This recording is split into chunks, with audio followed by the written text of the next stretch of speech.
क्या हुआ जब अयोध्या में आया गायों का झुंड? फिर जो हुआ आपको हैरानी में डाल देगा। क्या है पूरा मामला जानेंगे इस वीडियो में। दोस्तों, आप सभी लोगों को यह बात तो पता चली गई होगी कि राम मंदिर अब बनकर पूरा तैयार हो चुका है। अब बस इंतजार है 22 जनवरी का सबको। क्या आप जानते हैं राम मंदिर में बनाए गए हवनों की संख्या कितनी है और राम मंदिर में कितनी सीढ़ियां बनाई गई हैं और यह राम मंदिर कितने मंजिलों का बनाया गया है? राम मंदिर के अंदर कौन कौन से कीमती पत्थर चुनवाए गए हैं? राम मंदिर की लंबाई पूर्व से पश्चिम में 380 फीट रखी गई है। इसी के साथ चौड़ाई 250 फीट तक कराई गई है और ऊंचाई इसकी 161 फीट है। राम मंदिर कुल 3 मंजिलों का है, जिसमें प्रत्येक मंजिल की ऊंचाई 20 फीट है और इस मंदिर में कुल 392 खंबे हैं तथा 44 द्वार बनाए गए हैं। इसी के साथ ये बताया जा रहा है कि अयोध्या में 2 मंडप में 9 हवन कुंड बनाए गए हैं। इसी के साथ यहाँ 121 पुजारी हवन कुंड की पूजा करेंगे और बताया जा रहा है कि गुजरात के बड़ोदरा में बनाई गई अयोध्या के लिए अगरबत्ती की लंबाई 108 फीट है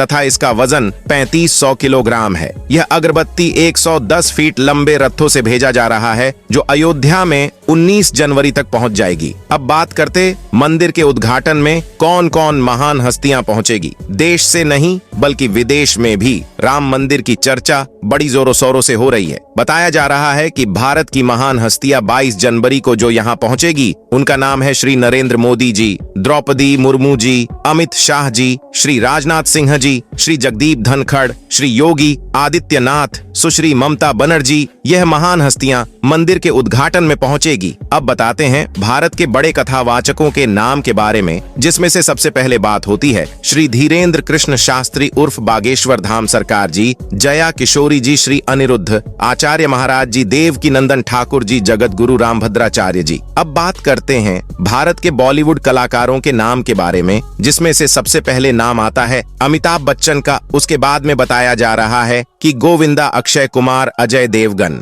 सनी देओल, महिमा चौधरी, सलमान खान, शाहरुख खान, रणबीर कपूर। वही क्रिकेटरों के बारे में बताया जा रहा है विराट कोहली, सचिन तेंदुलकर, रोहित शर्मा जी मंदिर के उद्घाटन में शामिल होंगे। लेकिन अभी कुछ ऐसी चमत्कारिक घटना सामने आ रही है जिसे देखकर हर भारतवासी हैरान है। जो गिद्ध और भालू हमें पिछले कई सालों से कहीं नजर भी नहीं आए हैं, लेकिन अचानक अयोध्या के अंदर बड़ी संख्या गायों का झुंड पहुंच गया है। सब अयोध्या के लोग गाय के झुंड को देखकर बहुत प्रसन्न हैं। ये तो था गायों का चमत्कार, लेकिन अब जो घटना सामने आई है वह बहुत ही अविश्वसनीय है, क्योंकि 8 चिरंजीवियों में से एक चिरंजीवी रावण के सगे भाई विभीषण जी अयोध्या में प्रकट हो चुके हैं। इसके बाद लोगों के मन में शंकाएं पैदा हो रही हैं कि यह क्या हो रहा है और आखिर यह कैसे हुआ। यह विचार सभी के मन में आ रहे हैं। तो आपको बता दें कि विभीषण जी को प्रभु श्री राम ने ही समय के अंत तक जीवित रहने का वरदान दिया था। दोस्तों, रावण के भाई विभीषण बहुत बड़े राम भक्त थे। जिस प्रकार से हनुमान जी, जामवंत जी, सुग्रीव और अन्य बहुत से लोग जो राम जी के बहुत बड़े भक्त थे, उनमें से एक हैं विभीषण जी, जिन्होंने प्रभु श्री राम की मदद की थी रावण की मृत्यु करने में,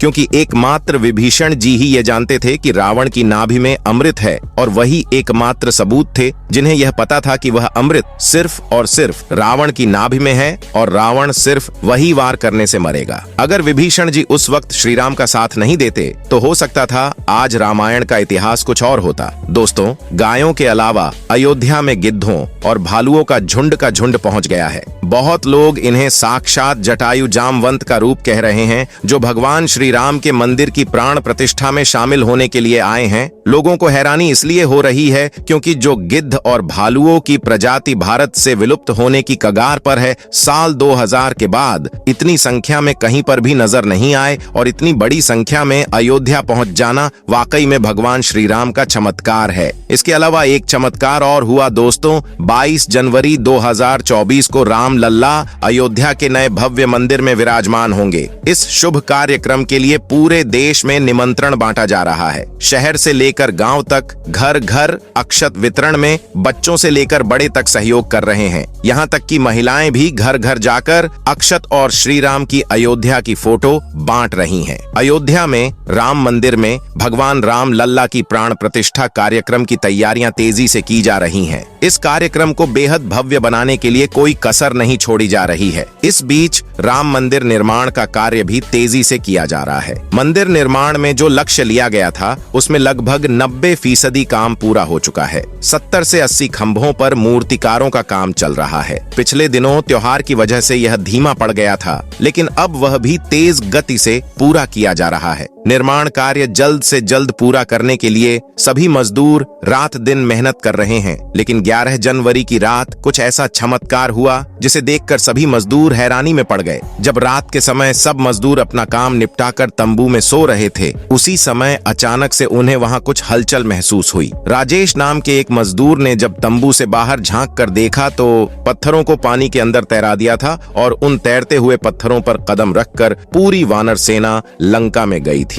दूसरा सबसे बड़ा सबूत रावण की खुद की लंका है। जो रावण की लंका आज भी मौजूद है और यह चमत्कार भी बहुत बड़ा सबूत है। जटायु गिद्ध प्रजाति से ताल्लुक रखते थे। वहीं जटायु भगवान श्री राम के परम भक्त थे। जटायु और भगवान श्री राम के बारे में रामायण में भी कई बार हमें जिक्र मिलता है। त्रेता युग में जब भगवान श्री राम को अपने पिता द्वारा वनवास का आदेश मिला था, तब पंचवटी में भगवान श्री राम की पक्षीराज जटायु से उनकी मुलाकात हुई थी। पक्षीराज जटायु माता सीता को अपनी पुत्री के समान मानते थे। दरअसल जब रावण माता सीता को हरण करके ले जा रहा था, तब जटायु ने ही लंकापति रावण को सीता माता की रक्षा के लिए युद्ध किया था। वही जटायु जिन्होंने अपने पंखों से